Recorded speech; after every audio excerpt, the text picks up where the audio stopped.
Erreur classique dans le sport, c'est de définir l'endurance comme la faculté de tenir le plus longtemps quelque chose. Il n'existe pas de discipline sportive où il faut tenir le plus longtemps possible. Le marathonien n'essaie pas de tenir le plus longtemps son marathon. Il essaie au contraire de raccourcir le temps au marathon. Il essaie de le courir le plus rapidement possible. C'est donc une mauvaise définition en fait de l'endurance. Certains peuvent quand même s'amuser à tenir des records, comme on le voit depuis quelques années, où on tient un maximum de temps en gainage. Une époque, c'était 30 minutes, on est monté à 1h30, je pense que maintenant, c'est à peu près 6 heures.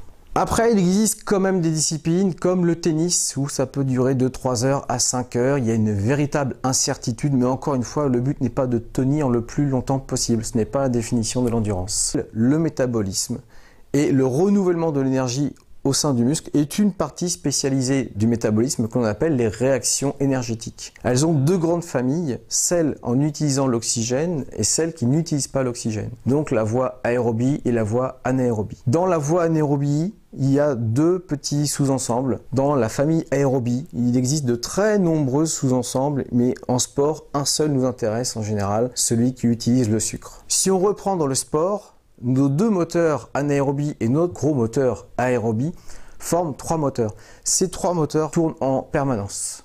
Ce sont juste des questions en fait de curseur qui font que l'on va avoir des dominantes sur le terrain. Mais il faut toujours avoir l'esprit que tout fonctionne ensemble. Et le VO2 max, on peut le mesurer sur le terrain, on peut le mesurer en laboratoire. En laboratoire, vous aurez une analyse précise avec un masque qui va mesurer les gaz inspirés et expirés. Vous aurez donc une unité qui s'exprimera en millilitres d'oxygène par minute par kilogramme. Afin de continuer cette partie sur l'endurance, il nous faut un petit peu de vocabulaire, du vocabulaire usuel qui nous servira sur le terrain, qui nous sert déjà avec les sportifs, comme la notion de capacité aérobie, puissance aérobie, travail intermittent, intervalle training, fractionné.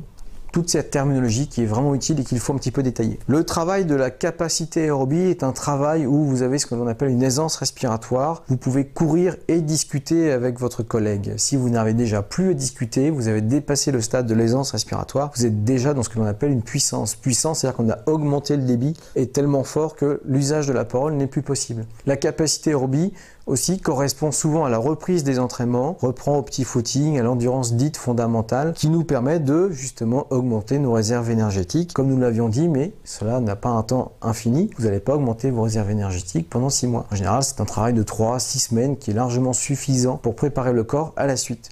La suite, c'est augmenter la puissance.